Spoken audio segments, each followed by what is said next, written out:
Good afternoon, everyone, and thank you for joining us on an update of Tropical Storm Isaias. Just because it's now categorized as a tropical storm doesn't change its potential threat. The storm continued its march toward North Carolina overnight. State emergency managers here, along with our local partners, are preparing for the heavy winds and rain that this storm may bring. And we're asking North Carolinians in the storm's path to make sure they are prepared. I've declared a state of emergency, and we have received a federal emergency declaration for 25 counties so far. We in North Carolina mostly know what to do. You pack your emergency kit, follow local evacuation orders, stay in a safe place, and never drive through flooded roadways.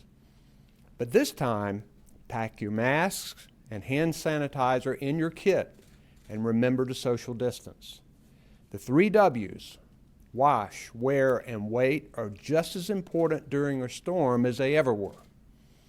The COVID-19 pandemic remains a threat, and preparations may take longer and look a little different. We can stay safe from the storm and the virus if we're ready. We're watching the forecast carefully and know the storm will impact much of our Piedmont and coastal plain. Tropical storm force winds are expected to begin after dark Monday and into Tuesday morning. Sustained tropical storm force winds are forecast for much of the eastern third of the state, with gusts of 50 to 65 miles per hour for the coastal plain and 30 to 45 miles per hour in central North Carolina. That's enough wind to bring down trees and power lines. Over the weekend, the storm turned much more inland, which increases the threat of heavy rain, tornadoes, and flash flooding in eastern North Carolina. Right now, we expect the heaviest rain along the I-95 corridor, with as much as 7 inches in some places. You can go to readync.org to find flood maps and evacuation zones and see if your home is at risk for flooding. Remember, when it comes to evacuations, know your zone. The forecast has the storm moving quickly, which we hope means the rain and wind won't last as long. But a lot of rain is expected to fall at once, so be on alert for flash flooding and river flooding, especially along the Neuse and Tar rivers. We're coordinating with utility companies which expect widespread outages. I've activated up to 150 National Guard soldiers to help with storm preparations and response as needed. We've been so grateful for their work overseas and during the pandemic here at home. We also appreciate our first responders who are going the extra mile yet again to protect our communities. It's essential to listen to local officials and follow evacuation orders when they're issued. During the pandemic, your home has been the safest place, but that may change as Isaias arrives. The storm, the most important thing is to get out of harm's way if you are told to evacuate. Try to have a plan to stay with friends or family outside of the danger zone. If that doesn't work, or a hotel or a motel is the next option if you can afford it. Shelters will be available for those who need them. Visit your county government website for instructions on sheltering options. Shelters will be screening people for coronavirus symptoms. If someone has symptoms, they'll be directed to a sheltering option where they can more easily isolate or receive medical attention. We know the pandemic has dominated everyone's attention these last few months, but North Carolina emergency managers have been carefully planning for the storm response in a COVID-19 environment. Our state has weathered more than our fair share of storms in recent years. We know how to plan, prepare, and respond when it's over. Nothing about that has changed. But this time, we're going to have to do it with a mask on. Helping your neighbors and loved ones is even more important as this storm approaches. Do it safely, and we'll get through this thing together.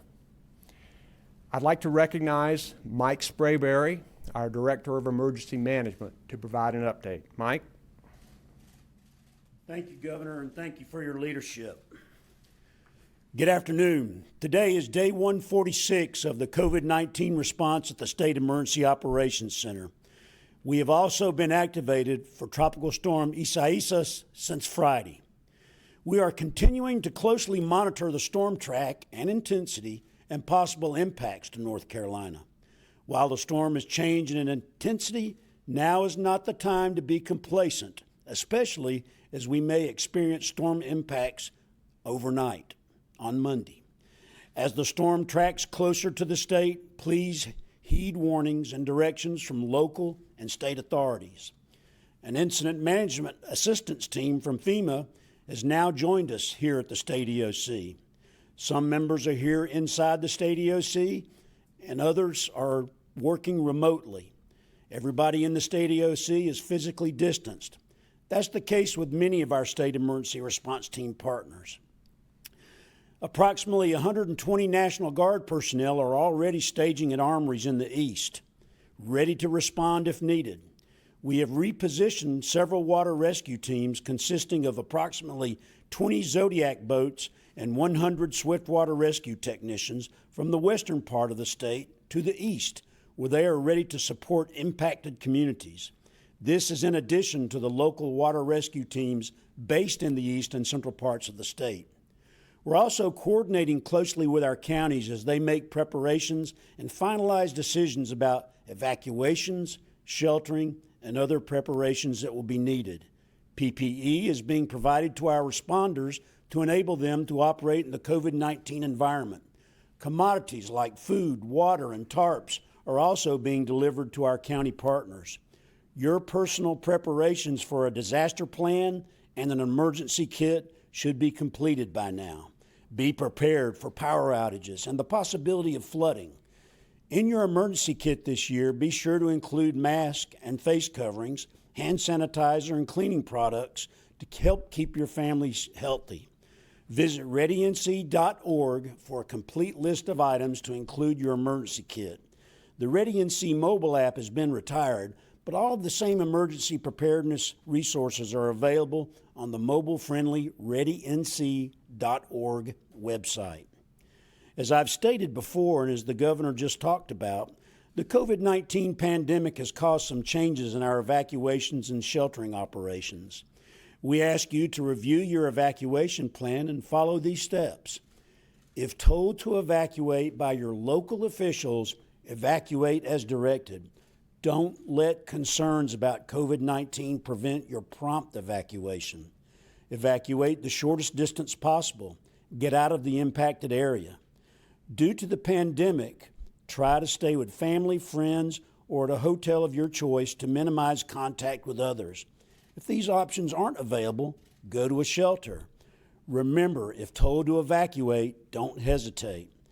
If you live in a safe place inland, please do your part and offer to let family or friends evacuate to your home. Both non-congregate and congregate shelters will be made available for evacuees who require sheltering. Look to your county government website and social media channels for sheltering instructions for your county. Local governments and the American Red Cross are working to implement health screening, social distancing, and cleaning protocols in shelters to prevent the spread of the virus. And speaking of the American Red Cross, they need young people, like college students, who can step up and serve as disaster volunteers. Volunteers can help with shelter reception, feeding, dormitory management, liaisons at hotels, and other vital tasks. If you're over 18, willing and able to volunteer, visit redcross.org/volunteer today. That's redcross.org/volunteer today to get started. It's the North Carolina way. The new Know Your Zone program is also in effect this year. 20 coastal counties have developed coastal evacuation zones based on areas most at risk due to storm surge and river flooding. Visit knowyourzone.nc.gov to see if you live in one of these zones. If you do, remember your zone and listen for it if evacuations are needed and ordered. Again, that's knowyourzone.nc.gov to determine if you are in a new coastal evacuation zone. Being aware and prepared is the key to staying safe during this event and throughout the rest of the hurricane season. Remember the 3 W's: wear, wait, and wash. With kindness and cooperation, we'll all get this together as one team, one mission, and one family. Thank you, Governor. Thank you, Mike. Appreciate your leadership. I'd also like to recognize Colonel Glenn McNeil, the commander of the North Carolina State Highway Patrol. Colonel McNeil.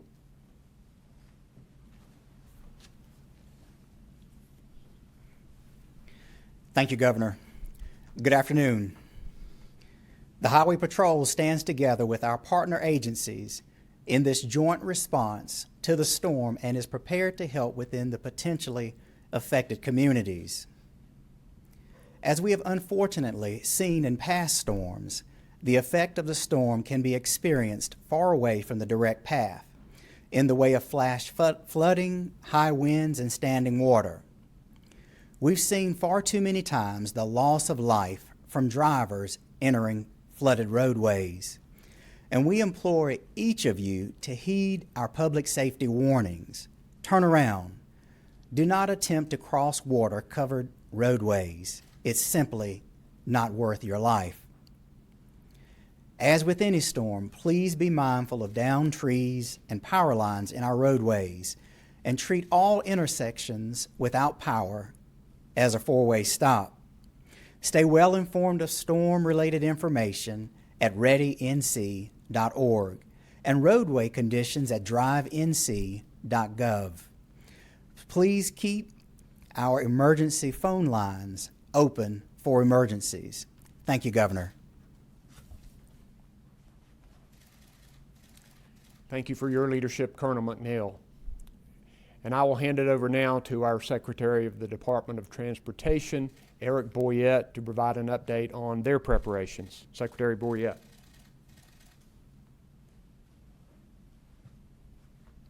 Thank you, Governor. We began planning conferences calls on Thursday and will continue through this storm. All of our highway divisions are prepared and ready to respond. Our highway division has over 1,800 personnel ready to respond. We have pre-positioned equipment, materials, and supplies.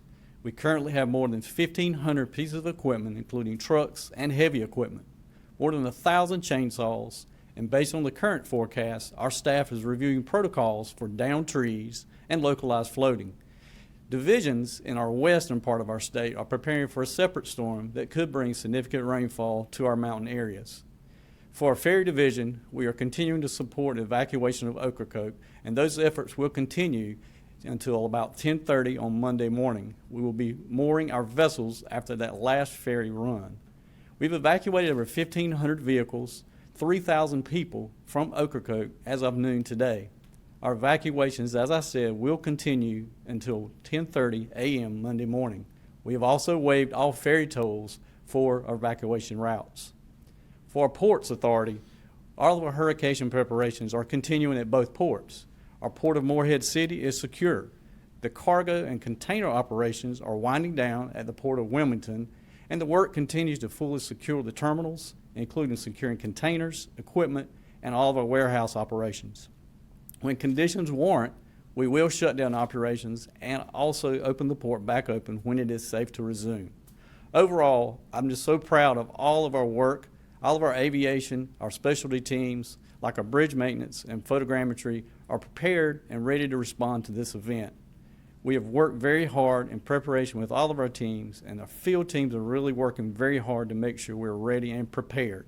We take every weather event seriously, and will respond quickly and efficiently to restore mobility and ensure we keep our traveling public safe. Governor. And thank you for your leadership, Secretary Boyette. Also with us today is Major General Todd Hunt, the Adjutant General of the North Carolina National Guard, and Cody Kensley, one of our Deputy Secretaries of the Department of Health and Human Services. Lee Williamson and Karen Magoon are our sign language interpreters. And behind the scenes, Jackie and Jasmine Mativier are our Spanish language interpreters.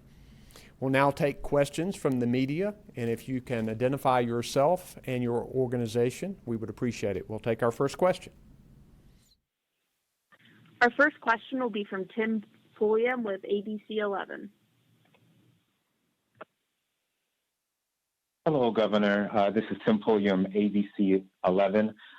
I'm curious, this is a two-part question. How much state money has been budgeted toward disaster relief and preparedness? And have you spoken to the president, or has he reached out to you regarding this approaching storm? First, we have budgets in our departments for these storms, and I'll let Mr. Sprayberry speak to that particular issue. I've not spoken personally with the president yet. Usually, if we have a storm, I will be in contact with him. We have FEMA representatives here at the Emergency Operations Center. They are in place. We also have our declaration of emergency. So our coordination with the feds is good. But Mike, I'll let you answer the budget question. Thank you, Governor. And thank you, sir, for your question. I'd just like to point out, as the governor mentioned earlier, we did receive a FEMA emergency management declaration that was based upon a request that the governor made to the president.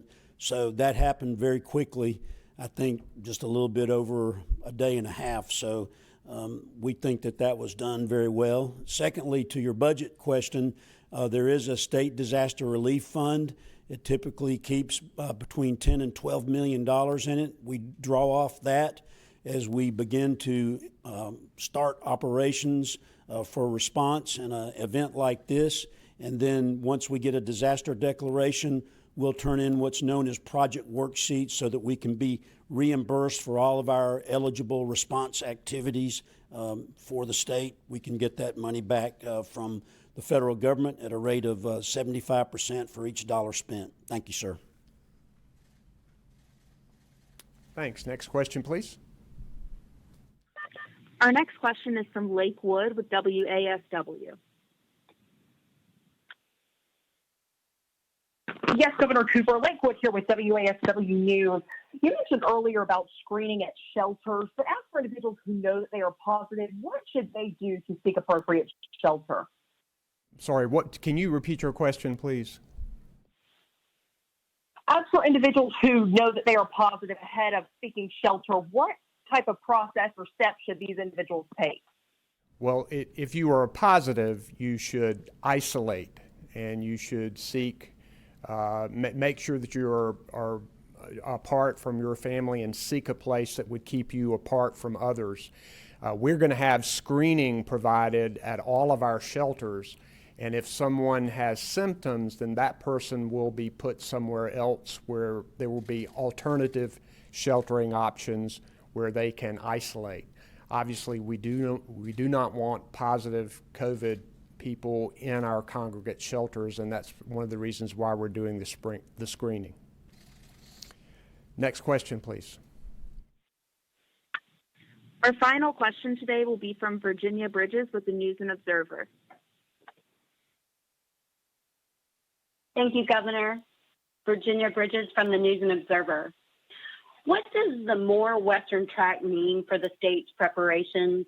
Are we ready for a storm that goes up I-95 rather than up the coast? I think that when we have a storm that moves more inland, that we become more concerned about our low-lying areas, flash flooding, and riverine flooding. We know that a lot of our communities along the I-95 corridor have had issues with that, with hurricanes in the past. So we do remain concerned about that. One good thing is that we are drier than we normally would be, and this storm is expected to move through rather quickly. So we feel good about that part of it.